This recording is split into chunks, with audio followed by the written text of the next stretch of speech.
കാര്യമില്ല. അവൾ ഉദ്യോഗസ്ഥയാണ്. അവൾ തന്നെ പറയണത് മനസ്സുണ്ടെങ്കിൽ എൻ്റെ കൂടെ താമസിച്ചാൽ മതി എന്നാണ്. അവളൊന്ന് പ്രസവിക്കാൻ പോയാൽ പിന്നെ അവളെ കാണത്തില്ല. മഷിയുടെ ഒക്കെ പിന്നെ കാണത്തില്ല. വേറെ കുഴപ്പമൊന്നും ചെയ്തില്ല, ഒന്ന് പ്രസവിച്ചെന്ന് മാത്രമേ ഉള്ളൂ. പക്ഷെ പിന്നെ ഇയാളെ കാണത്തില്ല. അവളെ കൊച്ചിനെ അടിച്ച് മാറ്റിയിരിക്കുക. എന്നിട്ട് എന്തെല്ലാം കാര്യങ്ങളാണ് അമ്മായിയമ്മക്കും ചേട്ടനും ഒക്കെ എതിരെ അവൾ അവിടെ നിന്ന് പറയണത്. ചേട്ടൻ എന്നെ തോണ്ടി, ആര് തോണ്ടാൻ? അവൾക്ക് ഇങ്ങോട്ട് വരാൻ കഴിയില്ല. അധർമ്മം എന്നെ വര വേണ്ടില്ലേ? അവൾക്ക് ഇങ്ങോട്ട് വരാൻ കഴിയില്ല. ആ കൊച്ചിനെ അടിച്ച് മാറ്റിയിരിക്കണം. അവൾ പ്രസവിച്ച നാട്ടുകാരുടെ മുമ്പിൽ അവളുടെ തള്ളയും അതുപോലെ ഒരു ഭ്രാന്തിയാണ്. അവളെ ഉദ്ദേശിക്കണ ഇത്രയേ ഉള്ളൂ, മകളെ കെട്ടിച്ചാന്ന് ചോദിക്കുമ്പോൾ കെട്ടിച്ചു. കൊച്ചുണ്ടായി തീർന്നു. എതിരെ കൊച്ചെന്തേ? കെട്ടിയാണെന്ത്? എല്ലാം ഈ തള്ളയുടെ കൂടെ നിൽപ്പുണ്ട്. തല വിട്ട് കൊടുക്കത്തില്ല. തല കൊച്ചു നോക്കും. ഇവൾക്കും അത് തന്നെ സുഖമല്ലേ? പ്രധാന വീട്ടിൽ പോയാൽ ജോലി ചെയ്യേണ്ടിയൊക്കെ വരത്തില്ലേ? അവിടെ കാര്യങ്ങളൊക്കെ ചെയ്യേണ്ടി വരികയല്ലേ? ഇവിടെയാണെങ്കിൽ അമ്മയുടെ കൂടെ നിന്ന് അവർ പ്രശ്നമില്ല. അവൾക്ക് ശമ്പളമുണ്ട്, കുഞ്ഞെ വളർത്താനുണ്ട്. ഇപ്പം എന്നാ സംഭവിച്ചിരിക്കണത്? ഇപ്പം കേസും കൊടുത്തിരിക്കുകയാണ് ഭർത്താവിനെതിരെ. പോയി താമസിക്കണേ ഇല്ല, ഒരുമിച്ച് താമസിക്കണേ ഇല്ല. അവനെതിരെ അവകാശത്തിൽ കൊച്ചിന് വേണ്ടി അവൾക്കും ചെലവിന് വേണ്ടി. ഇത് അധർമ്മമാണ്. നിങ്ങൾ ഓർക്കരുത്, ഇത് ചിലപ്പോൾ ഈ വിജാതിയരുടെ കോടതിയിൽ ഇതൊക്കെ ചിലപ്പോൾ നിങ്ങൾ ജയിച്ചെന്ന് വരും. പക്ഷേ നിങ്ങൾ തോക്കണ ഒരു അടിപൊളി സ്ഥലം വരുന്നുണ്ട്. കാത്തിരുന്നാൽ മതി. കൃത്യമായിട്ട് പണി പാർസൽ വരും. അവറാച്ച സൂക്ഷിക്കണം. അതായത് ഇത് അധർമ്മമല്ലേ? ഇത് നിങ്ങൾക്കറിയാം. നിങ്ങൾ തരികിട കാണിച്ച് നിൽക്കണമെന്നറിയാം. നിങ്ങൾക്ക് പിന്നെ അവരിങ്ങോട്ട് വന്ന് ഡിസ്റ്റർബ് ചെയ്യാതിരിക്കാൻ വേണ്ടിയാണ് അവനെതിരെ കേസ് കൊടുത്തിരിക്കുന്നത്. അപ്പോൾ അവന് എന്നാ സംഭവിച്ചു? അവൻ്റെ ജീവിതം പോയി, അവൻ്റെ ശമ്പളം പോയി, അവൻ്റെ സമാധാനം പോയി, അവൻ്റെ കുടുംബം പോയി. നിന്നെ ഈ ഒരു പണ്ടാരത്തിനെ കെട്ടിയിട്ടിരിക്കണ കാരണം ഇതിന് വേറെ പെണ്ണവന് കിട്ടുമോ? അതുമില്ല. ജീവിതം ഈ പാവത്തിനെ ചതിക്കുന്ന അമ്മയും മക്കളുടെ എണ്ണം കേരളത്തിൽ കൂടുതലാണ്. നിഷ്കളങ്കരമായ ചെറുപ്പക്കാരെ ചതിക്കുന്ന വളരെ ബഫലോ ടൈപ്പായിട്ടുള്ള അമ്മമാരുടെയും പെമ്മക്കളുടെ എണ്ണം കേരളത്തിൽ കൂടുതലാണ്. ഇത് അധർമ്മമാണ്. നിങ്ങൾ ഓർക്ക് ജയിച്ചെന്ന് വിചാരിക്കും. നിങ്ങൾ ജയിക്കത്തില്ല. ഒന്നുറങ്ങിയത് കൊണ്ട് നേരം വിളിക്കത്തില്ല. ഇനിയും ഉറക്കം വരണതല്ലേ ഉള്ളൂ. അധർമ്മം വർദ്ധിച്ചാൽ നിങ്ങളിൽ എന്ത് പറ്റും? ബൈബിൾ എന്താ പറയണത്? Take the word of God. അധർമ്മം വർദ്ധിക്കുന്നതിനാൽ പലരുടെയും സ്നേഹം തണുത്തു പോകും. അതാണ് പ്രശ്നം. ഒന്ന് പറഞ്ഞേ. അധർമ്മം വർദ്ധിക്കുന്നതിനാൽ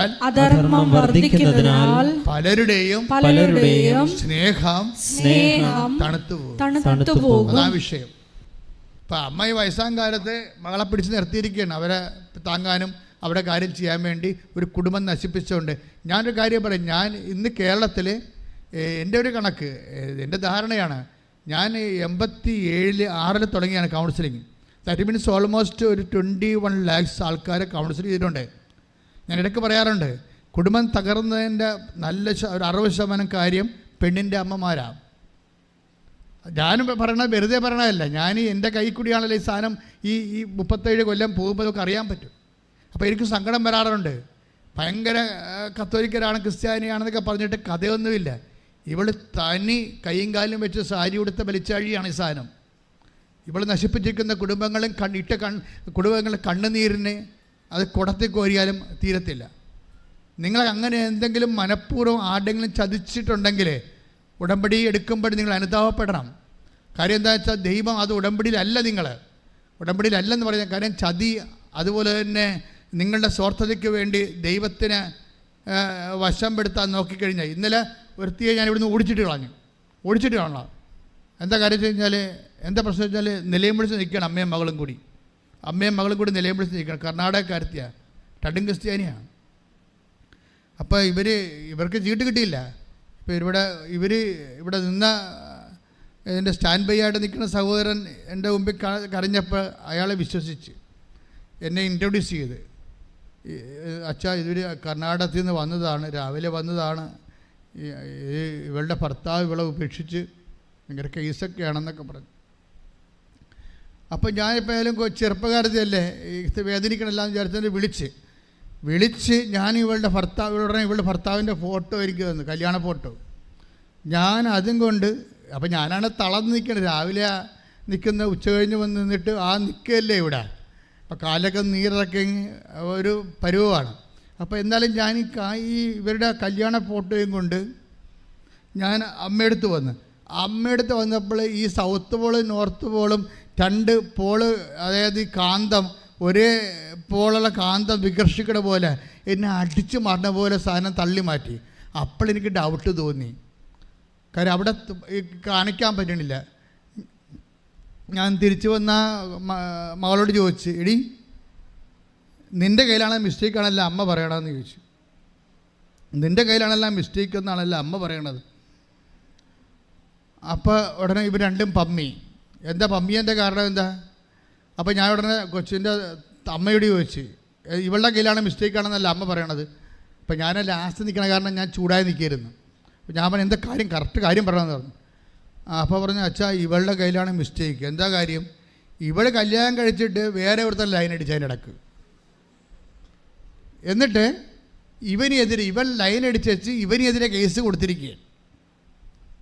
അവന് പെണ്ണുമ്പിളെ നഷ്ടപ്പെട്ട് ഇപ്പോൾ കേസിലുമായി അവൻ. എന്നിട്ട് ആ കേസ് ജയിക്കാൻ വേണ്ടി ഉടമ്പടി എടുത്തിരിക്കുകയാണ്. അടിപൊളി. എങ്ങനെയുണ്ട് പരിപാടി? ഞാൻ പറഞ്ഞു വല്ല റോഡിൽ കൂടി പോകണ്ട, വണ്ടി ഇടിക്കാൻ സാധ്യതയുണ്ടെന്ന് പറഞ്ഞു. ഞാൻ വല്ല ഇടവഴി ഉണ്ടെങ്കിൽ കർണാടകയിൽ പോയിക്കൊള്ളാൻ പറഞ്ഞു. എന്ത് ചെയ്യാൻ? ഇതാണ് അവസ്ഥ. ദൈവോട് അത് ഉടമ്പടി ആകത്തില്ല. നിങ്ങൾ തിന്മയിലും അധർമ്മത്തിലും ഇരുന്നുകൊണ്ട് ഉടമ്പടി ചെയ്ത ഉടമ്പടി ആകത്തില്ല. അതറിയണമെന്നുണ്ടെങ്കിൽ നിങ്ങൾ take the word of God ഉൽപ്പത്തി 13:14. Take the word of God ഉൽപ്പത്തി 13:14. ശ്രദ്ധിക്കട്ടെ.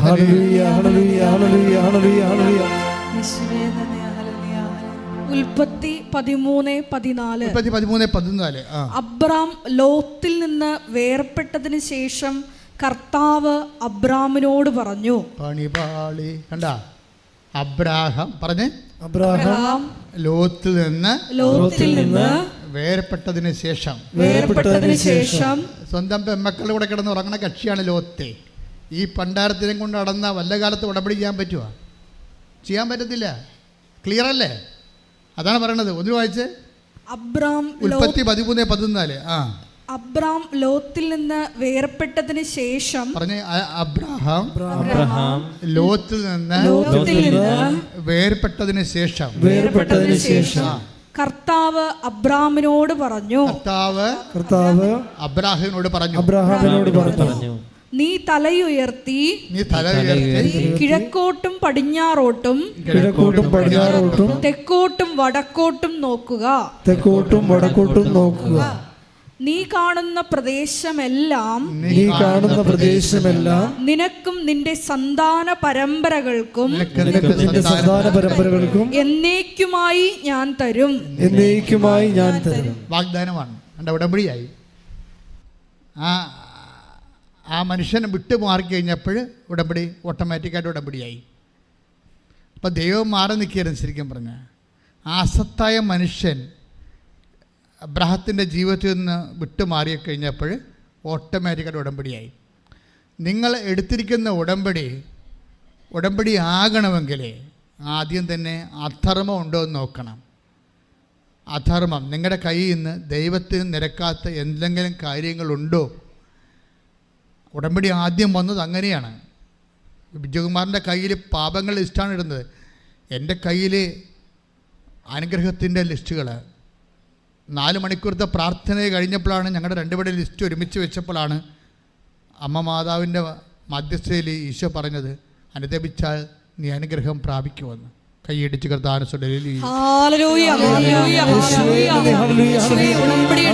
എല്ലാവരും പാപങ്ങൾ വെറുത്തുപേക്ഷിച്ച് അനുഗ്രഹത്തിന് പാത്രമാകുവാൻ ഉടമ്പടി ആരാധനയിലൂടെ അഭിഷേകം ഉടമ്പടി പ്രാർത്ഥനയിൽ അമ്മ ഉടനടി പരിഹാരമേകും. അവൻ പറയുന്നത് ചെയ്തിടുകിൽ ജീവിതം ധന്യമായി തീർന്നിടും. അവൻ പറയുന്നത് ചെയ്തിടുകിൽ ജീവിതം ധന്യമായി തീർന്നിടും. അവൻ പറയുന്നത് ചെയ്യുന്നെങ്കിൽ ജീവിതം ധന്യമായി തീർന്നിടും. ഇത് ദേശ് ബ്രദർ എഴുതിയ ഗാനമാണ്. അങ്ങേര് തന്നെ ട്യൂൺ ചെയ്തതാണ്. സൂപ്പറായിട്ടുണ്ട്. എന്താ അത് നമ്മുടെ ഉടമ്പടിയുടെ ഒരു ആത്മാവാണ്. കഴിഞ്ഞ ദിവസം ഇവിടെ സെബിൻ എന്നും പറഞ്ഞൊരു മനുഷ്യൻ പൂഞ്ഞാറിൽ നിന്ന് സാക്ഷ്യം പറഞ്ഞു.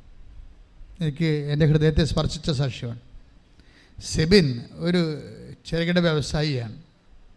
അദ്ദേഹം കിഡ്സിൻ്റെ ഉടുപ്പുകൾ ചെയ്യുന്ന ആളാണ്. കിഡ്സിൻ്റെ ഉടുപ്പുകൾ, കൊച്ചു പിള്ളേരുടെ ഉടുപ്പുകൾ നെയ്ത് അതുപോലെ തന്നെ അത് ഹോൾസെയിലായിട്ട് കൊടുക്കുന്ന ആളാണ്. അപ്പോൾ അദ്ദേഹത്തിൻ്റെ ബിസിനസ്സിനൊരു തകർച്ച വന്നു.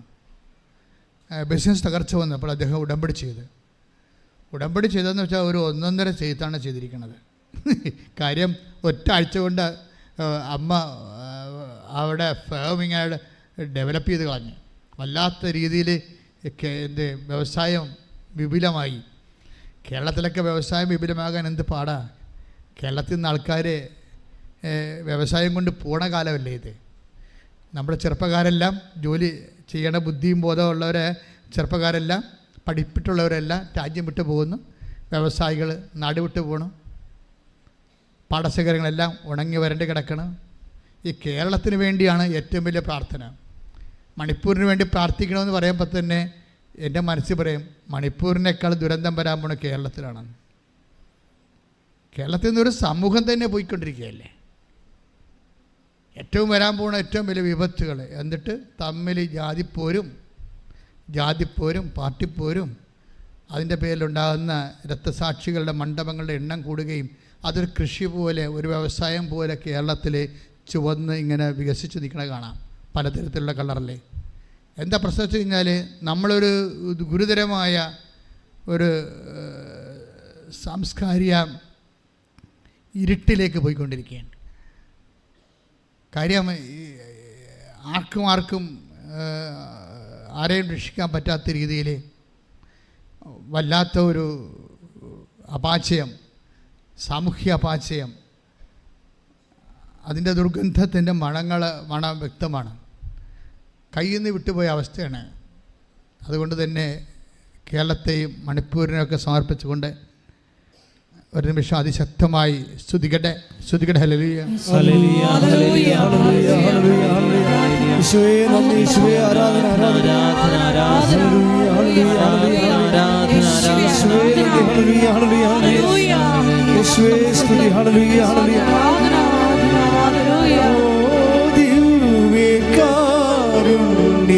സ്നേഹമേ അങ്ങേക്കൊരായിരം സ്തോത്രമേകാം.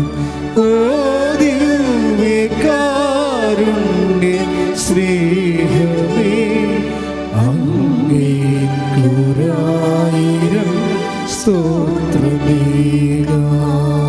പരിശുദ്ധ പരമ ദിവ്യകാരുണ്യത്തിന് ആരാധനയും സ്തുതിയും പുകഴ്ചയും ഉണ്ടായിരിക്കട്ടെ. ആ ഒരു പശ്ചാത്തലത്തിലാണ് ഈ മനുഷ്യൻ്റെ, അതായത് സെബിൻ്റെ ബിസിനസ് ഡെവലപ്പ് ചെയ്ത് വരുന്നത്. സെബിൻ ബിസിനസ് ഡെവലപ്പ് ചെയ്ത് മാതാവിന് നന്ദി പറയാൻ വേണ്ടി ഇവിടെ വരുമ്പോൾ പറയണൊരു കാര്യമുണ്ട്. എങ്ങനെയാണ് ഈ ബിസിനസ് അയാളെ വിജയിപ്പിച്ചത്, എങ്ങനെയാണ് ഈ കിഡ്സ് വെയറിൻ്റെ ചെറുകിട വ്യാപാരവും അയാൾക്ക് എങ്ങനെയാണ് അത് വിജയിപ്പിച്ചത്, എങ്ങനെയാണ് അത് ഉടമ്പടി ആട്രിബ്യൂട്ട് ചെയ്തത്. ആ ഉടമ്പടി അതായത് തകർന്നു കിടക്കുകയായിരുന്നു. പെട്ടെന്നാണ് ഇത് മാതാവ് പച്ചപിടിപ്പിച്ച് കൊടുത്തത്. അപ്പോൾ എന്താ ചെയ്തതെന്ന് പുള്ളി പറയുന്നുണ്ട്. ഞാൻ ഉടമ്പടി പറയാത്ത പല കാര്യങ്ങളും ചെയ്താൽ രക്ഷപ്പെട്ടെന്ന പുള്ളി പറയണം. ഉടമ്പടി പറയാത്ത കാര്യം എന്താ? നമ്മൾ വസ്ത്രമില്ലാത്തവർക്ക് വസ്ത്രം കൊടുത്താൽ മതിയെന്ന് നമ്മൾ ഉടമ്പടി പറയുന്നില്ലേ, കൊടുക്കണമെന്ന് പറഞ്ഞില്ലേ. അപ്പോൾ സെബിൻ ചെയ്യണം അതല്ല. സെബിൻ പറയണത് നിങ്ങൾ ശരിക്കും പോകേണ്ടത് ഇതുപോലെയുള്ള ഈ പാലിയേറ്റീവ് കെയറിൽ പോകണം. പാലിയേറ്റീവ് കെയർ, ഞാൻ പല പാലിയേറ്റീവ് കെയറിൽ പോകുന്നുണ്ട് ഉടമ്പടിക്ക് ശേഷം. പാലിയേറ്റീവ് കെയർ എന്ന് പറഞ്ഞാൽ എന്താണ്? ക്യാൻസറൊക്കെ വന്ന് രോഗിയായിട്ട് കുടുംബത്തിൽ നിന്ന് മാറ്റി വേറെ വേദന അറിയാത്ത രീതി കറുപ്പിൻ്റെ ഇഞ്ചക്ഷനൊക്കെ കൊടുത്ത് വേദന അറിയിക്കാതെ ജീവിക്കുന്ന സ്ഥലത്താണ് പാലിയേറ്റീവ് കെയർ. അപ്പം ഞാൻ അവിടെയാണ് പോണത്. ഞാൻ ആ 10-12 പാലിയേറ്റീവ് കെയറിൽ പോകുന്നുണ്ട്. അപ്പോൾ അവർ നമ്മളോട് ചോദിക്കുന്ന ഒരു സംഭവമുണ്ട്. എന്താണെന്ന് അറിയാം? ഡയപ്പർ. ഗവൺമെൻറ് അവർക്ക് കൊടുക്കുന്നു ഡയപ്പർ, പക്ഷേ തികയത്തില്ല. ഡയപ്പറിൻ്റെ ഉപയോഗം അറിയാമല്ലോ, തികയത്തില്ല. അപ്പോൾ അവർ എന്നോട് ചോദിക്കും, സാറേ ഡയപ്പർ കൊണ്ടുവന്നിട്ടുണ്ടെന്ന് ചോദിക്കും. അപ്പം ഞാനിതും ചുവന്നുകൊണ്ടാണ് പോണത്. അതാണ് കാരുണ്യപ്രവൃത്തി ചെയ്യണേ. അല്ലാതെ നമ്മുടെ ഇങ്ങനെ 5 ബ്ലൗസ് എടുത്ത് വെച്ചും ഇത് എൻ്റെ പാറ്റ കുറഞ്ഞതുണ്ടാ എന്ന് നോക്കിയിട്ട് നല്ല മാറ്റി വെച്ചിട്ട് മോശം കൊണ്ടേ കൊടുക്കുകയല്ല. എന്നുവെച്ചാൽ ദൈവത്തെ അറിഞ്ഞ് ജോലി ചെയ്യണമെന്ന് ഉടമ്പടി ഒരു മനുഷ്യൻ്റെ ജീവിതത്തിൽ വരുന്ന മാറ്റം. അതായത് ഈ സ്ഥലങ്ങളിലെല്ലാം ചെല്ലുമ്പോൾ അവിടെ നിന്ന് താമസിച്ച് ജോലി ചെയ്യുന്നവരുണ്ട്, ശുശ്രൂഷ ചെയ്യുന്നവരുണ്ട്. ഞാൻ എപ്പോഴും നിങ്ങൾ പറയും, ഈ മരം അറിയാതെ കുടിയിടണ്ടെന്ന് ഞാൻ പറയത്തുള്ളൂ. ഉടമ്പടി എന്താണെന്ന് അറിയാൻ പാടില്ലാതെ ഇപ്പം ചില പരിചാരികളെ കൊണ്ടുവന്ന് അതിൻ്റെ അകത്ത് കുറേ സാധനമൊക്കെ എഴുതിയിടുകയില്ലേ, ജോലി കിട്ടണം, ഗവൺമെൻറ് വിളിക്കണം, ഓഫർ ലെറ്റർ ഇടണമൊക്കെ അവിടെ കുത്തിയിരുന്ന് എഴുതി കൊണ്ടുവന്ന് നേർച്ചപ്പെട്ടി ഇടും. എന്താ നിങ്ങളോട് പറയാനുള്ളതെന്ന് എനിക്കറിയത്തില്ല. നിങ്ങളാണെങ്കിൽ ഒരു കാര്യം, ഫ്രോഡെന്ന് വെച്ചാൽ ഫ്രോഡിന് കൈയും കാലും വെച്ച് അങ്ങനെ ഇരിക്കുക. എന്ന് വെച്ച് കഴിഞ്ഞാൽ ഇതല്ലല്ലോ സംഭവം ഉടമ്പടി എന്ന് പറയണത്. ഉടമ്പടി എന്ന് പറയുന്നത് എന്താണ്? അവൻ പറയണ പോലെ ചെയ്യുകയല്ലേ. ചെയ്യുമ്പോൾ അവൻ തന്നെയാണ് പ്രാധാന്യം. അവൻ പറയുന്നതിനേക്കാൾ ഇരട്ടി ചെയ്യണമെന്നാണ് അവൻ്റെ മനസ്സിലിരിക്കുന്നത്. അതുകൊണ്ട് നിങ്ങളോട് 1 മൈൽ പോകാൻ പറഞ്ഞാൽ നിങ്ങൾ 2 മൈൽ പോകാൻ പറയും. അങ്ങനെ ആ വചനം അറിയാവുന്നവരാണ് ഇരട്ടി ചെയ്യണത്. ഇരട്ടി ചെയ്ത് കഴിയുമ്പോൾ നിങ്ങളിൽ ദൈവസ്നേഹം അഭിഷേകമാകും. ദൈവസ്നേഹം അഭിഷേകമായി കഴിയുമ്പോൾ ഈ ഷാംലിൻ പറയുന്ന ഒരു സാക്ഷ്യമുണ്ട്. ഷാംലിൻ പറയണത്, എനിക്ക് അവസാനം ആരും എന്നോടൊന്നും പറഞ്ഞു തരേണ്ട ഒരു കാര്യമില്ല. ഞാൻ എഴുന്നേൽക്കുമ്പോൾ തന്നെ പ്രത്യക്ഷീകരണ പ്രാർത്ഥന എൻ്റെ മനസ്സിലിങ്ങനെ ഓട്ടോമാറ്റിക്കായിട്ട് റെക്കോർഡ് ഓൺ ചെയ്തുകൊണ്ടിരിക്കും. ഇത് പ്രാർത്ഥിക്കുകയും എനിക്ക് കിട്ടുന്ന സമയത്തൊക്കെ അത് പ്രാർത്ഥന എൻ്റെ മനസ്സിൽ ദൈവം തരും. അപ്പോൾ പ്രാർത്ഥിക്കേണ്ട ഒരു ആവശ്യം വന്നാൽ അപ്പം തന്നെ പ്രത്യക്ഷീകരണ പ്രാർത്ഥന ഓട്ടോമാറ്റിക്കായിട്ട് വരും. അതെച്ചാൽ എനിക്ക് എന്താണെന്ന് അറിയത്തില്ല, വല്ലാത്ത ഒരു ഉന്മാദവും അഭിഷേകവും ഇങ്ങനെ പല പല ഘട്ടങ്ങളിൽ. അതായത് നല്ല ഉടമ്പടിയുടെ ലക്ഷ്യം ദൈവസ്നേഹമാണേ. ദൈവസ്നേഹം അങ്ങോട്ട് നിറഞ്ഞു പോയാൽ, സത്യസന്ധമായിട്ടാണ് നിങ്ങൾ ദൈവത്തിന് വേണ്ടി സാക്ഷിയാകണമെന്ന് ദൈവത്തിന് തോന്നിയാൽ ദൈവം നിങ്ങളെ സമർത്ഥമായി അനുഗ്രഹിക്കും. അപ്പോഴും നിങ്ങൾക്ക് ദൈവസ്നേഹം നിറയും. അപ്പോൾ ഇതെല്ലാം ലൈറ്റ് വെയിറ്റായി. ഞാൻ നിങ്ങളോട് പറഞ്ഞിട്ടുണ്ട്, ഭാരച്ചുരുക്കം എന്ന് പറയുന്നത് എങ്ങനെ വരണതാണെന്ന്. ഉടമ്പടിയിലെ മെയിൻ അത്ഭുതങ്ങളൊന്നാണ് ഭാരച്ചുരുക്കം. ചുരുക്കമല്ല, ഭാരലഘുത്വം, സമയച്ചുരുക്കം, ഭാരലഘുത്വം. വലിയ ഭാരമുള്ള വിഷയം നമുക്ക് ഫീൽ ചെയ്യാതിരിക്കാം. നമുക്കത് ഫീൽ ചെയ്യത്തില്ല, വലിയ സംഭവമാണ്, പക്ഷേ നമുക്കത് ഫീൽ ചെയ്യാതെ നമ്മളെ ദൈവം കൊണ്ടുപോകും. അപ്പോൾ അത് ഒരു അഭിഷേകമാണ്. അപ്പോൾ ഉടമ്പടിയിൽ ദൈവസ്നേഹം നിറഞ്ഞ അനുസരിച്ച് കൊണ്ട് അഭിഷേകം കൂടിയാൽ നമ്മൾക്ക് കുരിശ്, അതുപോലെ തന്നെ വേദനയുടെ അവസ്ഥകളെ ദൈവം അറിയിക്കാതെ കൊണ്ടുപോകും. അതാണ് അഗ്നിയിലൂടെ നടക്കും, അഗ്നി നിന്നെ വിഴുങ്ങത്തില്ല എന്നൊക്കെ ഐസയ 43:2 പറയണത്. ആ അഭിഷേകത്തിൻ്റെ ഒരു നിലവാരത്തിലാണ് അത് സംസാരിക്കണ വചനം. പ്രാർത്ഥിക്കുക, കർത്താവ് ദൈവമേ, ഉടമ്പടിയുടെ സത്യാവസ്ഥ മനസ്സിലാക്കാൻ, ദൈവസ്നേഹത്തിൽ നിന്ന് അഭിഷേകം പ്രാപിക്കാൻ, സുവിശേഷത്തിന്റെ സാക്ഷിയായി ജീവിക്കുവാൻ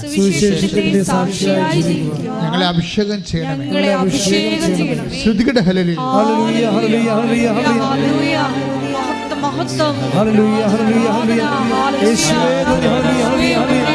എല്ലാവരും ദൈവസ്നേഹത്തോടെ പ്രവർത്തനങ്ങൾ ചെയ്യുവാൻ, കാരുണ്യ പ്രവർത്തികൾ ചെയ്യുവാൻ, അധികമായി ചെയ്യുവാൻ ഞങ്ങൾ ഈ ആരാധനയിലൂടെ അഭിഷേകം ചെയ്യണമേ. സ്വർഗകനനേ നാവിനെന്നെ തൊടണേ, ഓ സ്വർഗകനനേ നാവിനെന്നെ തൊടണേ. യേശുനാമം പുണ്യനാമം പാരിലെന്നും ഘോഷിക്കാൻ, യേശുനാമം പുണ്യനാമം പാരിലെന്നും ഘോഷിക്കാൻ. ഓ പാവനാത്മാവേ പറന്നിറങ്ങേണമേ, നിൻ വിശുദ്ധി എൻ്റെ ഹൃത്തിൽ ഇന്നും നീ നിറയ്ക്കണമേ. ഓ പാവനാത്മാവേ പറന്നിറങ്ങേണമേ, നിൻ വിശുദ്ധി എൻ്റെ ഹൃത്തിൽ ഇന്നും നീ നിറയ്ക്കണേ. പരിശുദ്ധ പരമ ദിവ്യകാരുണ്യത്തിന്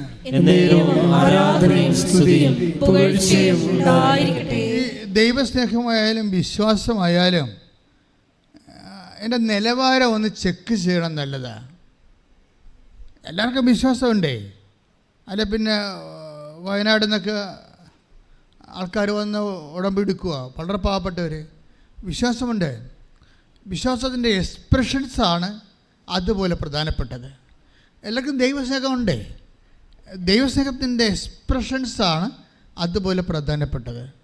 ഇപ്പോൾ കഴിഞ്ഞ ഗ്രേസി ഡേവിസിൻ്റെ സാക്ഷ്യം കഴിഞ്ഞ ആഴ്ച ഞാൻ പറഞ്ഞിരുന്നു. അവരുടെ വേറൊരു സാക്ഷ്യമുണ്ട്.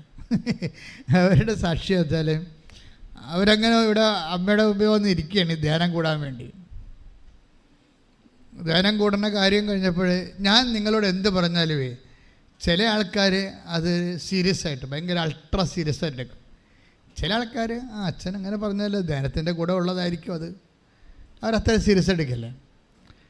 ഗ്രേസ് ഡേവിഡിനോ ഇപ്പോൾ ഞാൻ ആ രോഗശാന്തി പ്രാർത്ഥന കഴിഞ്ഞപ്പോൾ ഞാൻ പറഞ്ഞു നിങ്ങളെല്ലാവരും മുട്ടേ നിൽക്കാൻ പറഞ്ഞു. അവർ മുട്ടയെന്ന്. അപ്പോൾ ഞാൻ പറഞ്ഞു എനിക്ക് പരിശുദ്ധാത്മാവ് നൽകിയതൊക്കെ ഞാൻ നിങ്ങൾക്ക് വേണ്ടി പ്രാർത്ഥിച്ചിട്ടുണ്ട്. ഇനി ഞാൻ നിങ്ങളുടെ ഇടയ്ക്ക് നിങ്ങളുടെ വിഷയം എന്തെങ്കിലും വിട്ടുപോയിട്ടുണ്ടെങ്കിൽ നിങ്ങൾക്കത് ഇപ്പോൾ പ്രാർത്ഥിക്കാം. ഞാൻ നിങ്ങൾക്ക് വേണ്ടി മധ്യസ്ഥം നയിക്കുന്നു, അമ്മ നിങ്ങളെ സഹായിക്കും. അപ്പോഴാണ് ഗ്രേസി ഡേവിഡ് ഓർത്തത് ഒരു കുപ്പി വെള്ളവും കൊണ്ട് വന്നായിരുന്നു. കാര്യം അത് ബാഗിൽ വെച്ചുകൊണ്ട് ഇവിടെ ഇരിക്കരുത്, ബാഗിൽ വെച്ചുകൊണ്ട്. അപ്പോൾ ഇനി എന്തെങ്കിലും ഞാൻ വിട്ടുപോയിട്ടുണ്ടെങ്കിൽ നിങ്ങൾക്കത് പ്രാർത്ഥിക്കാമെന്ന് പറഞ്ഞപ്പോഴാണ് ഈ ബാഗിലെ വെള്ളം ഗ്രേസി ഡേവിഡ് എടുത്തു വെച്ചും പറഞ്ഞു, അമ്മേ ഇത് കണ്ട, എനിക്ക് ഒരു വയറ് വെച്ച് വെള്ളം നിറച്ച് കുടിക്കാനുള്ള ഒരു അനുഗ്രഹം തന്നെ. ഞങ്ങളുടെ വീട്ടിലെ വെള്ളം ഇതാണ്, ഇന്നത്തെ ബാക്ടീരിയ ആണ്, ചത്തുപോകുന്ന പറയണം, ഞങ്ങളിനി എവിടെ പോയി പൊറുക്കും എന്ന് പറഞ്ഞ് അമ്മനെ ഈ കുപ്പിയും വെള്ളവും കാണിക്കും. അത് എക്സ്പ്രഷൻസ് ഓഫ് ഫെയ്ത്ത് എന്ന് പറയും, വിശ്വാസത്തിൻ്റെ എക്സ്പ്രഷൻ. അമ്മനെ കുപ്പിയും വെള്ളം ഈ വെള്ളം കണ്ട അമ്മേ ഇത് കുടിക്കാൻ പറ്റത്തില്ല, ഇത് ബാക്ടീരിയയാണ്, ഞങ്ങൾ അവിടുന്ന് ഇവിടെ പോയി ഇതിനെ പൊറുക്കാനാണ്, ചെറിയ സ്ഥലമാണ് താമസിക്കുന്നത്. അമ്മനെ വെള്ളവും കാണിച്ചിട്ട് അവർ പോവും. വീട്ടിൽ ചെല്ലുമ്പോൾ ഭർത്താവ് വാതിൽക്ക് നിൽപ്പുണ്ട്. ഭർത്താവ് ചോദിക്കും, എടി അമ്മ വെള്ളത്തിൻ്റെ കാര്യം വല്ലതും പറഞ്ഞ? അതാ കണ്ട, അതാണ് സാധനം. നോക്കിയേ, അവരെന്ത് സീരിയസ് ആയ വിഷയം എടുക്കണം, ഒരു കുടുംബം എന്ത് സീരിയസ് ആയിട്ടാണ് ആ വിഷയം എടുക്കുന്നത്. നമ്മളൊരു മന്ത്രിനെ, മുഖ്യമന്ത്രിനെ, നമ്മുടെ ഏറ്റവും അടുപ്പമുള്ള ഒരാളെ കണ്ടും വീട്ടിൽ ചെല്ലുമ്പോൾ ഉണ്ടാകുന്ന ഒരു സ്വാഭാവിക പ്രതികരണമാണ്. അപ്പോൾ ഗ്രേസ് എന്ന് വിളിക്കും, ഗ്രേസേ അമ്മ വെള്ളത്തിൻ്റെ കാര്യം വല്ലതും പറഞ്ഞു വന്ന് ഭർത്താവ് ചോദിക്കും. അപ്പോൾ ഗ്രേസ് പറയും, അമ്മ ഞാനെല്ലാം അമ്മയോട് പറഞ്ഞിട്ടുണ്ട്, അമ്മ നമുക്ക് നല്ലതേ വരത്തത്തുള്ളൂ. കാര്യം റിട്ടേൺ ഒന്നും പറഞ്ഞില്ലായിരുന്നല്ലോ, അപ്പോൾ പിന്നെ അവർക്ക് വേറെ മറുപടി പറയാം, തിരിച്ച് ഒന്നും പറഞ്ഞില്ലല്ലോ, കാണിക്കുക മാത്രമല്ലേ ചെയ്തുള്ളൂ. ഞാനെല്ലാം അമ്മയോട് പറഞ്ഞിട്ടുണ്ട്. അവർക്ക് ദീർഘനിശ്വാസത്തോടെയാണ് പറയുന്നത്, ഞാനെല്ലാം അമ്മയോട് പറഞ്ഞിട്ടുണ്ട്, അമ്മ എല്ലാം ചെയ്യും എന്ന് പറഞ്ഞ് അവരകത്തോട്ട് കയറിപ്പോയി. പിറ്റേ ദിവസം അവർ ജോലി കഴിഞ്ഞ് അവരൊറ്റക്കായപ്പോൾ ജപമാലയും എടുത്തുകൊണ്ട് അവർ മുറ്റത്തോട്ടിറങ്ങും. മുറ്റത്തോട്ടിറങ്ങി ജപമാല ചൊല്ലിക്കൊണ്ടിരിക്കുമ്പോൾ ചോദിക്കും, ഗ്രേസേ കിണർ കുത്തണ്ടേന്ന് ചോദിക്കും. അപ്പോൾ ഗ്രേസ് നോക്കിയിട്ട് ആളെ കാണാനില്ല. അപ്പം അവർക്ക് ഗ്രേസെ മനസ്സിലാവും അമ്മയാണെന്നുള്ളത് പരിശുദ്ധാത്മാവ് വെളിപാട് കൊടുക്കും. അപ്പോൾ പിന്നെയും ഗ്രേസിന് പറയും, നീ കിണർ കുത്തണമെങ്കിൽ ഇവിടെ കുത്താൻ പറയും, സ്വരമാണത്. ഉടനെ പറയും, അമ്മ ഇത് മുറ്റമാണല്ല, സൈഡിലെ മുറ്റം, അവിടെ ഞങ്ങൾ ടൈൽസ് ഇട്ടിരിക്കുകയാണ്, നീ അത് പറിച്ച് മാറ്റിയിട്ട് അവിടെ കിണർ കുത്താൻ പറയും. അപ്പോൾ ജോമാർ തീരുമ്പോൾ ഹസ്ബൻഡ് ഒരു പറയും, അമ്മ വന്നിട്ടുണ്ടായിരുന്നു പറയും. അവരുടെ ആ എക്സ്പ്രഷൻസ് കണ്ടില്ലേ, അമ്മ വന്നിട്ടുണ്ടായിരുന്നു, ഇവിടെ കിണർ കുത്താൻ പറഞ്ഞതെന്ന് പറയും. അപ്പോൾ ഈ ഹസ്ബൻഡ് ചിരിക്കത്തില്ല, അതാണ് പ്രശ്നം. അവർ ചിരിക്കത്തില്ല. ചിരിക്കാതെ അപ്പം തന്നെ കൈക്കോട്ടെടുത്തിട്ട് ഇതെല്ലാം മാറ്റിയിട്ട് അവർ കിണർ കുത്താൻ തുടങ്ങും. കുത്താൻ തുടങ്ങിയിട്ട് ഗ്രേസ് പറയണത് ഒരു 5-10 മിനിറ്റ് കഴിഞ്ഞപ്പോൾ തന്നെ സമുദ്രം പോലെ വെള്ളം വന്നു.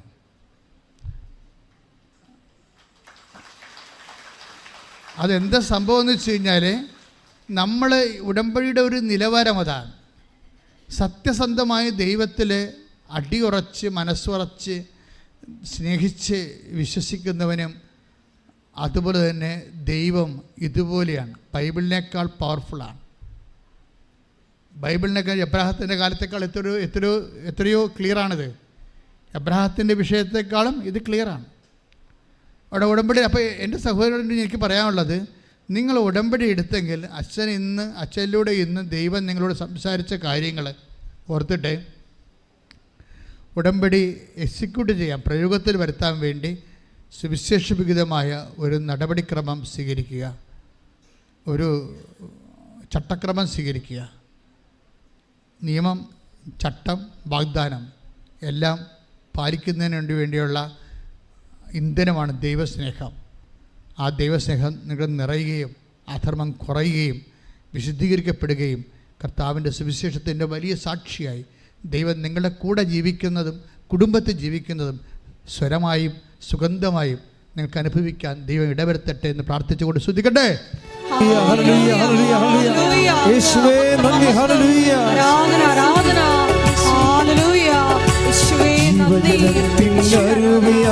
നിറഞ്ഞു കവിഞ്ഞൊഴുകണമേ, ജീവജലത്തിനരുവിയായി നിറഞ്ഞു കവിഞ്ഞൊഴുകണമേ.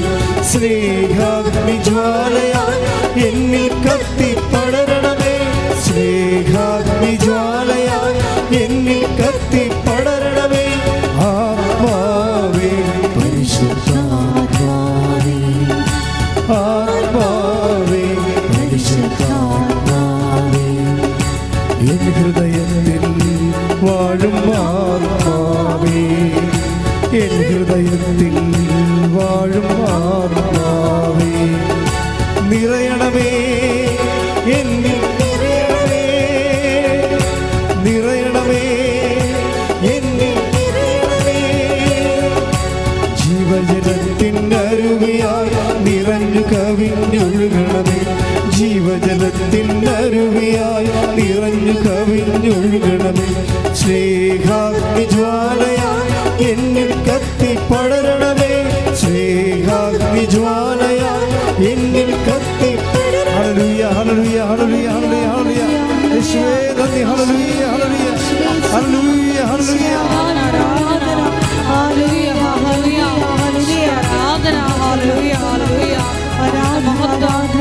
എടുത്തിട്ടുള്ള എല്ലാവരുടെയും വിവിധങ്ങളായ ജീവിത സാഹചര്യങ്ങളെ എല്ലാവരും എഴുന്നേൽക്കുക.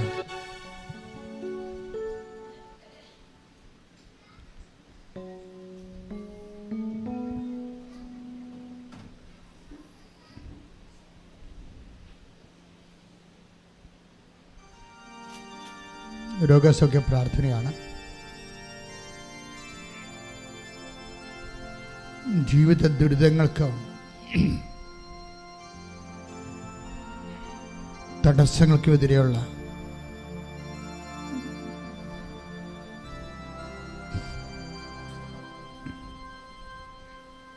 ദൈവിക ശക്തിയുടെ സൗഖ്യപ്രാർത്ഥനയാണ്.